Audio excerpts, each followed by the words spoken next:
면허 취득 8일 만에 렌트카를 1일간 빌려서 사고가 나 700만 원을 내라고 합니다. 한 통 속일 수 있게 기준도 없으니 지들 마음대로 수리비는 100만 원 정도이며 떡을 치고도 남는 2023년 저의 딸이 만 18세로 성인이 돼서 2월 20일에 운전면허를 취득했습니다. 그런데 도로 연수도 받지 않고 면허 취득 8일 만에 렌트카를 1일간 빌려서 사고가 났습니다. 렌트카 측에서는 약 700만 원을 내라고 합니다. 그 렌트카의 속칭은 전연령 렌트카입니다. 대부분의 렌트카 회사는 만 21세부터 렌트가 가능한데요. 전연령 렌트카는 면허를 오늘 취득해도 차를 빌려줍니다. 오히려 더 좋아합니다. 사고가 날 확률이 높으므로 돈이 되니까요. 돈이 되는 이유는 일부러 자차 가입을 못하게 합니다. 물론 만 18세도 자차 가입을 해주는 전연령 렌트카도 있습니다. 그런데 몇몇 곳은 돈이 되니까 일부러 안 해주는 거죠. 실제로 알아본 결과 만 18세는 사고 날 확률이 높기 때문에 자차를 승인해주지 않는 보험사도 있고요. 금액이 비싸더라도 승인을 해주는 보험사가 있습니다. 그렇다면 정상적인 렌트카 회사에서는 금액이 비싸더라도 승인을 해주는 보험사에서 자차를 가입하고 렌트해주겠죠. 사고 당일엔 지인과 술자리에 있어서 전화통화만 했는데요. 대충 상황을 들어보니 사기라는 확신이 들었습니다. 그래서 다음날 간다고 했는데 문제가 있었습니다. 딸아이를 보내주지 않는 것입니다. 결국은 허접한 각서에 지장 찍고 몇 시간 만에 집으로 갔습니다. 이후에 딸아이와 통화해보니 렌트카 사무실에 또 다른 사고를 낸 또래의 사람도 있었는데 부모님이 오셔서 돈을 내줬다고 합니다. 이런 방식으로 상습적인 돈벌이를 하고 있다는 거죠. 하루에 한 건만 해도 약 500만 원 정도는 쉽게 버는 것입니다. 그 부모님처럼 돈을 갚아주면 땡큐인 거고 저처럼 들이대면 짜증나는 것입니다. 사고 내용은 블랙박스 영상을 보기만 하고 파일로는 받질 못해서 그림으로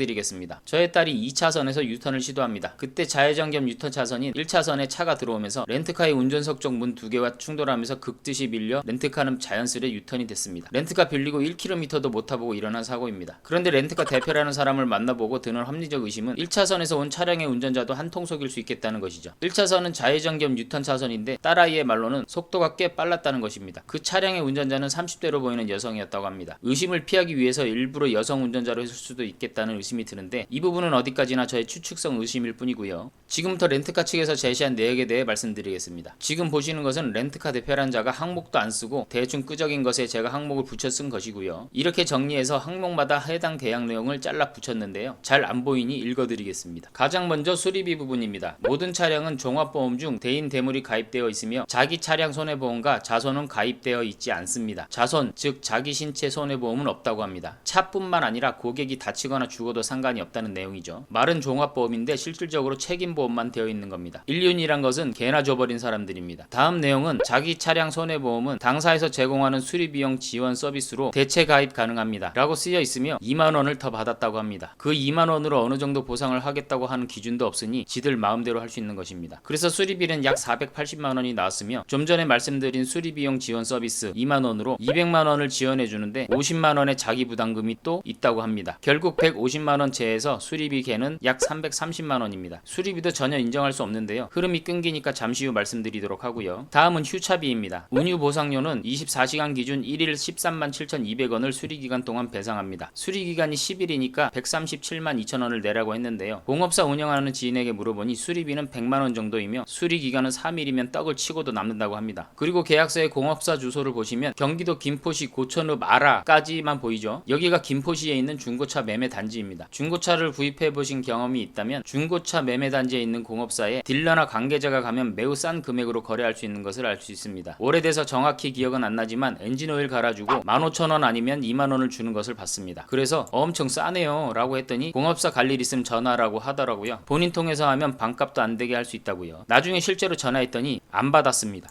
이 말을 왜 했는지 아시죠? 실제 수리비는 100만 원 정도인데 렌트카 측에서 지불하는 더 실제 수리비는 50만 원도 안 되는 것입니다. 그리고 휴차비는 2, 3만 원이면 충분할 것 같고요. 법적으로 최대 30일까지 청구할 수 있다고 하네요. 다음은 차량 감가비입니다. 차량의 사고 발생 및 보관의 부주의로 차량의 수리비가 100만 원 이상 발생한 경우 차량 감가비를 중고차 현시세의 10%에서 20%를 배상합니다. 라고 되어 있는데요. 자세히 보면 10%에 찍찍 긋고 5%로 되어 있습니다. 그리고 5%로 적용해 줬네요. 아이고 감사하고 황송하옵니다. 이미 열대 뻔은 사고 났을 차에 무슨 놈의 감가가 있을까요? 다음은 보험수가 관련입니다. 다른 것도 인정할 수 없지만 그 중에서도 가장 인정할 수 없는 부분입니다. 내용은요. 임대한 차량이 사고가 발생되어 보험 처리 신청 시 대인 인당 50만원, 대물건당 50만원 이라고 말도 안 되게 써 있는데요. 렌트카 대표라는 자가 하는 말이 사고가 났으니 보험료가 올라간다면서 지불해야 하는 금액이랍니다. 그걸 왜 지들이 내야지 사용자한테 내라고 할까요? 믿기 힘들겠지만 계약서는 꼴랑 한 장이고요. 어디 보험사를 이용하고 있는지조차 표기가 안 되어 있습니다. 그래서 세부 계약 내용 중 먼저 언급한 것 빼고 차량 내의 기증품 같은 일반적인 것도 빼고 나름 눈여겨봐야 할 것들만 말씀드리면서 설명드리겠습니다. 먼저 3번 항목입니다. 차량을 인도받은 시점부터 보관 및 사용에 대한 책임과 의무가 발생하므로 차량의 사고 발생 및 보관의 부주의로 손괴 시 임대한 차량의 수리비 및 차량 강가비, 운유 보상, 면책금, 보상금 배상은 임차인 및 보증인이 우선 변제 및 금전 배상할 것을 서약합니다. 쉽게 얘기하면 다 책임지라는 거죠. 먹고 살려고 개 지랄을 합니다. 다음 4번 항목입니다. 사고가 발생되어 보험 처리 신청 시 자기 부담금과 면책금을 선입금하셔야 보험 접수 신청이 가능합니다. 이것 때문에 상대방 보험사에서 몇 번이나 전화가 왔었는데요. 렌트카 회사 차니까 렌트카 회사에다 얘기하라고 하니 당연히 알았다고는 하는데요. 보험 처리는 해야 하니 답답함에 저한테만 전화를 하는 겁니다. 2번 전화 오고 더 오진 않았습니다. 그 사기꾼은 계약서 내용대로 보험 접수를 안 하고 있는 상태였습니다.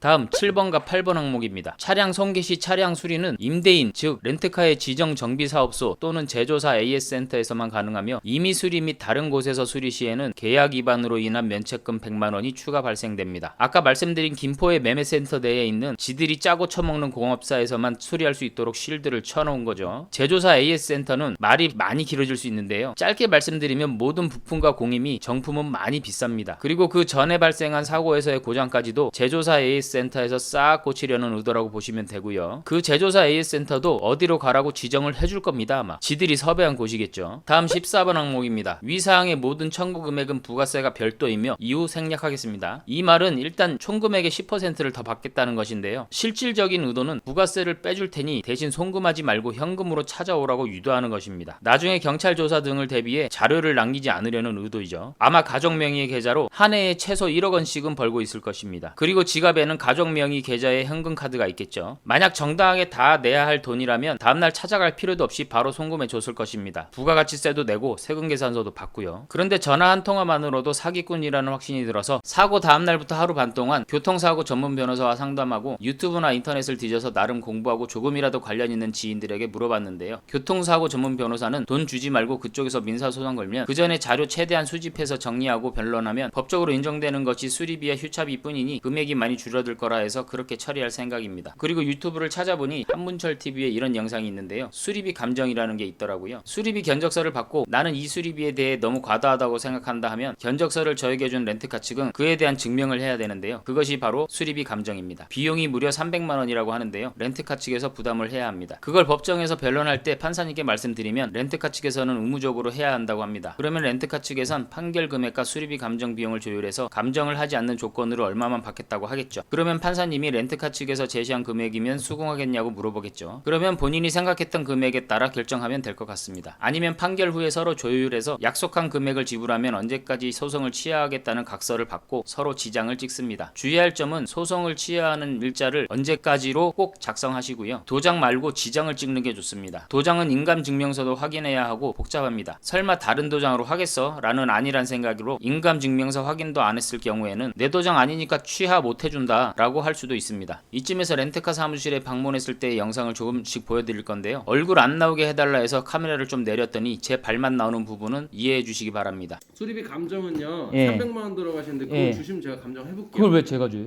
어차피 아니 법원에서도 본인 나중에 본인이 아버님 그러니까 어차피 내 말을 들어봐요. 차 사고를 낸 이거- 사람이 수리비 감정을 하는 거죠. 견적을 본인이 냈잖아요. 아버님, 내가 아까 본인이 저한테 아버님, 보여준 거잖아요. 제가 그죠? 아버님 핸드폰 그죠? 잠깐만요. 잠깐만요. 제가 됐- 아버님 핸드폰 망가뜨리면 전화 통화할 때와는 말투부터 틀려졌고요. 영상엔 못 잡았지만 앉자마자 팔을 살짝 걷어서 문신을 보여주는 귀여운 모습도 보여줍니다. 그런데 저의 딸이었다면 무서웠을 수도 있겠네요. 그런데 또 수리비 감정 비용 300만 원을 당연히 제가 부담하는 것으로 우기면서 저는 아무 말도 못하게 말을 계속 끊습니다. 진짜 그렇게 알고 있는 건지 호구들만 상대해본 새내기라서 그런 건지 잘 모르겠습니다. 대화도 안 되고 물러설 기미도 없어서 그냥 소송하라고 하며 나가려는데 막 가시네 그냥. 예?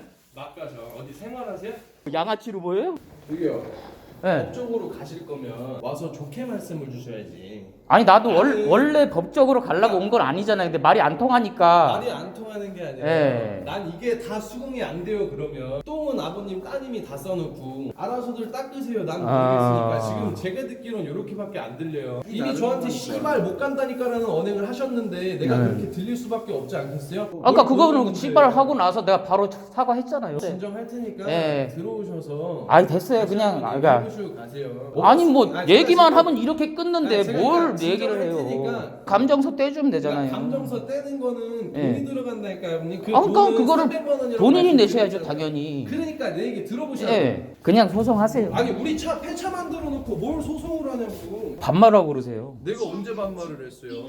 아저씨 지금 나한테 씨발 해도 되고 내가 아저씨한테 반말하면 안 돼요? 내려갈게요. 아, 그냥 그러니까 내려갈게요. 와서 아 됐어요. 다른 분도 계시는데 그냥 가세요. 사모님 제가 돈 드릴 테니까 옆에 엘리베이터 타고 가세요. 제가 시간 아까우시면 돈 드릴게요. 왜못 가게 하지? 오셔서 뭐 감금하는 거야 지금? 방금 사장님 엘리베이터 버튼을 눌려서 문이 못 닫히게 합니다. 저렇게 뛰쳐나와서 자꾸 잡는 걸 보면 뭔가 아쉬운 게 있다는 거겠죠. 하루 한 건만 해도 대략 500만 원이고 한 달 20일로 잡고 1년이면 1억이네요. 왜 이런 것들을 그냥 장사하도록 놔둘까요? 저는 영상 올리고 나서 제보 가능한 방송국에도 연락할 예정이며 판결에 따라 영상을 또 올릴 계획이지만 민사라서 오래 걸릴 것 같은데요. 판사님들도 이렇게 상습적으로 소송이 많이 들어오고 대상이 만 18에서 19세라는 것을 봤으면 정상적으로 영업하는 곳이 아니라고 판단해서 경찰에 수사를 의뢰한다든지 해야 하는 게 맞는 거 아닐까요? 고졸인 제가 봐도 그냥 딱 사기꾼인데 판사님들이 몰랐다면 거짓말이거나 나한테 일어날 일이 아니니 귀차니즘이 발동된 거겠죠. 가장 최우선적인 잘못은 저의 딸에게 있지만 이제 면허 따서 얼마나 운전이 해보고 싶었으면 운전 연수도 안 받아보고 하루 19만 6천 원이라는 엄청난 렌트비에도 그 차를 빌렸을까요? 면허 딴 지 8일 된 사람에게 차를 빌려준 것도 잘못이고 자차는 아예 없다는 거짓말도 잘못이고 추측이지만 일부러 사고를 내서 밥 벌어먹는 저것들을 보니 화가 많이 나네요. 그리고 이에 대한 관련 법 규정은 없는 것 같은데요. 아무리 못해도 면허 딴 지 6개월은 지나야 렌트를 할 수 있게 하고 보험사도 자차를 무조건 승인해 주되 금액을 좀 더 받으면 되게끔 해야 한다고 생각합니다. 마지막으로 한 말씀 드리겠습니다. 제가 드린 말 중에 틀린 부분이 있다면 댓글 부탁드립니다.